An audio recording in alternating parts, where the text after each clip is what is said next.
को तिलकधारी से ऐतराज। जत्था बाबू को गुस्सा क्यों आता है इतना? माइक भी फेंक देते हैं मीडिया का। देखा मैंने कल वीडियो, तो ये बड़ा दुर्भाग्यपूर्ण है कि भारतीय जनता पार्टी से विरोध करते करते हिंदू समाज और सनातन समाज के विरोध पर उतर आया है सो कॉल्ड इंडिया अलायंस। ये इंडिया अलायंस नाम क्या रख लिया तो क्या हो जाए? इंडिया अलायंस रखने से हमारे यहाँ बिहपुर में कलेक्टर बाबू हैं, कौन पंचायत है? कलेक्टर बाबू हैं, नाम है कलेक्टर सिंह। तो क्या डीएम ऑफिस खाली कर दें उनके लिए? कोई नाम रख लेगा तो कलेक्टर हो जाएगा? मान लीजिए ये तो नहीं होता है ना, कोई नाम से क्या होता है? ये देश इंडिया नाम रखने से क्या यही गुण आए हैं कि सनातन धर्म हिंदू धर्म को कोई कह रहा मलेरिया है, डेंगू है और क्या क्या शब्द कहा जा रहा है? ये बहुत दुर्भाग्यपूर्ण है। जो लोग इस तरह की बात करते हैं उनको देश करारा जवाब देगा। क्या एजेंडा है? हम सोनिया गांधी जी से पूछना चाहते हैं कि आप चिट्ठी तो लिखती हैं सबके बिहाफ पे, क्या कारण है कि बीजेपी का विरोध करते करते हिंदू समाज और सनातन धर्म का विरोध इंडिया अलायंस का यही एजेंडा है क्या? ये देश को बताना चाहिए। और ये भी बताना चाहिए कि हमारे नीतीश बाबू बिहार के हैं, उनको इतना क्यों ठग रहा है ये गठबंधन? भागलपुर राष्ट्रीय विधिक सेवा प्राधिकार के तहत पूरे भारतवर्ष में इस वर्ष का तीसरा राष्ट्रीय लोक अदालत का आयोजन आज भागलपुर सिविल कोर्ट में आयोजित की गई, जिसका उद्घाटन जिला एवं सत्र न्यायाधीश, जिलाधिकारी, पुलिस अधीक्षक ने सामूहिक रूप से दीप प्रज्वलित कर किया। उद्घाटन कार्यक्रम के दौरान दर्जनों न्यायिक पदाधिकारी, अधिवक्ता, शहर के गणमान्य चिकित्सक एवं शिक्षाविद मौजूद थे। भागलपुर में केस निष्पादन के लिए 25 बेंच बनाए गए, जिसमें भागलपुर सदर में 17, कहलगांव में 2 और नगोछिया में 6 बेंच बनाकर कई वादों का निष्पादन किया गया।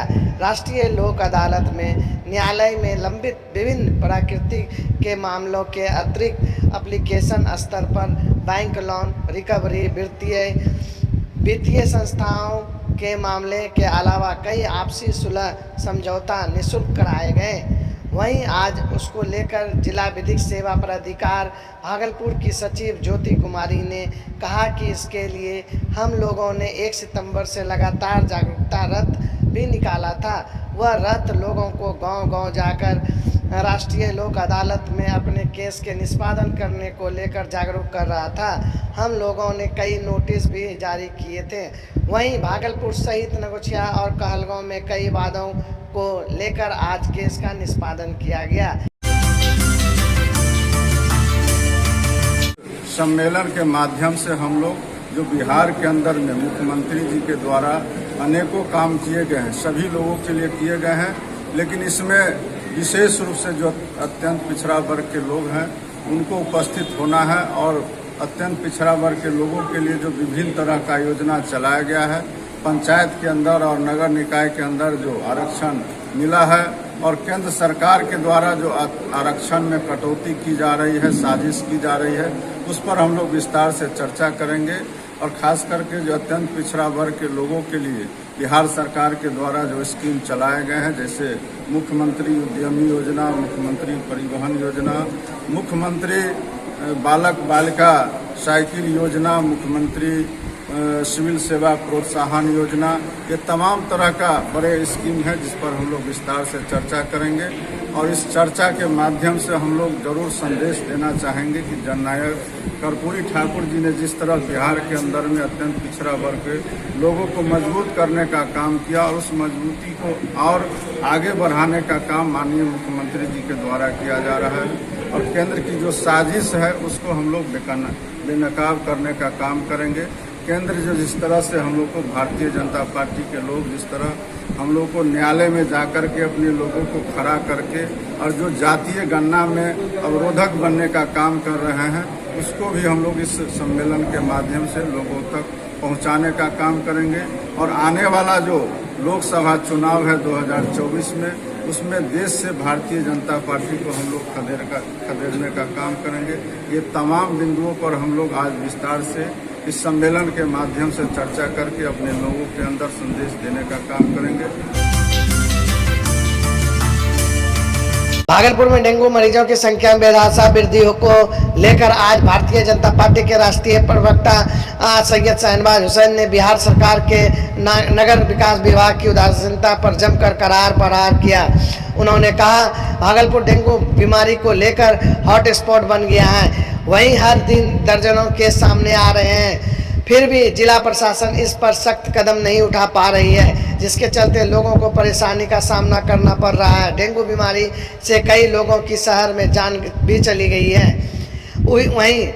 वहीं उन्होंने जवाहर नेहरू चिकित्सा महाविद्यालय अस्पताल की जर्जर व्यवस्था पर कहा कि जितने भी मरीज जा रहे हैं के सुला दिया जा रहा है और अस्त व्यस्त स्थिति में उसका इलाज किया जा रहा है।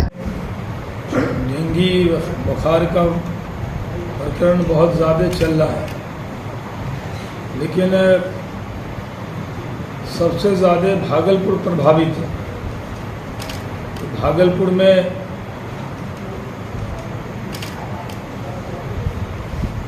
कई लोगों की मौत भी हुई है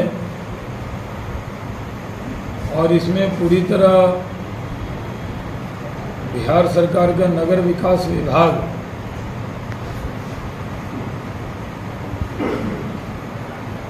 जिसकी बड़ी जिम्मेदारी है सफाई की।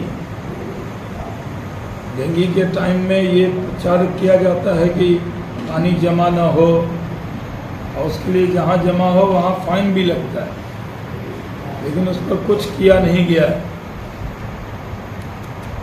खासकर जो तिलका माझी का इलाका है वो सबसे ज़्यादा प्रभावित है। मैं उसी को लेकर डेंगू के जो लोग प्रभावित हैं उनसे अभी मिलने अस्पताल जाऊंगा और प्रशासन को आगाह करता हूं कि लोगों की गलती नहीं है, प्रशासन की जल जमाव वाली जो गलती है जिसकी वजह से डेंगू का मच्छर पनपा है, उसको जिम्मेदारी को लें और इससे निदान कराएं। एक केस दर्ज था मनरेगा के तहत, कोई केस दर्ज था जो अमरिंदर सिंह के द्वारा किया गया था और उसमें सुनवाई था लोकपाल के पास, आलोक मिश्रा के पास, जो कि वहाँ पे हाथापाई हुई है उनके ऑफिस में और उसके बाद दोनों हॉस्पिटलाइज थे और हॉस्पिटलाइज डिस्चार्ज होने के बाद इनको जेल ले गया और उन्हें छोड़ दिया गया। ये कैसा इंसाफ है? मैं इंसाफ मांग रही हूँ कानून से। जो धारा लगा है उसमें क्या? धारा 1 केस 1, लेकिन उसे छोड़ दिया गया और मेरे पति को जेल में दिया गया है। मुझे भी जान माल का खतरा है। मैं घर कहाँ जाऊँ, मैं कहाँ रहूँ, मैं क्या करूँ? मैं एसएसपी साहब से बात की थी लेकिन वो कोई रिस्पांस नहीं लिए हैं और आयु का क्या कहना है जिससे बात करें? वो बोले कि आप थाना पे आइए, मैं नहीं आऊँगा, आपको मैं नहीं मदद कर सकता हूँ, आपको जो करना है आप कीजिए, मैं आपके बात पे आपके लिए मैं नहीं खड़ा रहूँगा। बाहर नहीं जा पा रही हूँ। मेरे पापा को वो लोग जेल में डलवा दिया है। मेरे पापा के साथ पहले भी ऐसा घटना हो चुका है। किन लोगों से हुआ था? अमरिंदर कुमार सिंह है, वही केस किया था पापा के अगेंस्ट। लोकपाल के यहाँ सुनवाई था, उसी के तहत दोनों के बीच मारपीट हुई। उसके बाद फिर वो लोग दोनों आदमी हॉस्पिटल में थे, लेकिन फिर पापा को ज़बरदस्ती डिस्चार्ज करा के जेल भेज दिया गया और वो डिस्चार्ज होकर घर में है। मेरे भी पापा घर में होने चाहिए, वो क्यों है घर में? डर लग रहा है? मुझे बहुत डर लग रहा है, उसके कारण मैं क्लास नहीं जा पा रही हूँ 4 दिन से। मेरा सारा कुछ गांव में है। हम लोग पापा के बिना कैसे रहेंगे।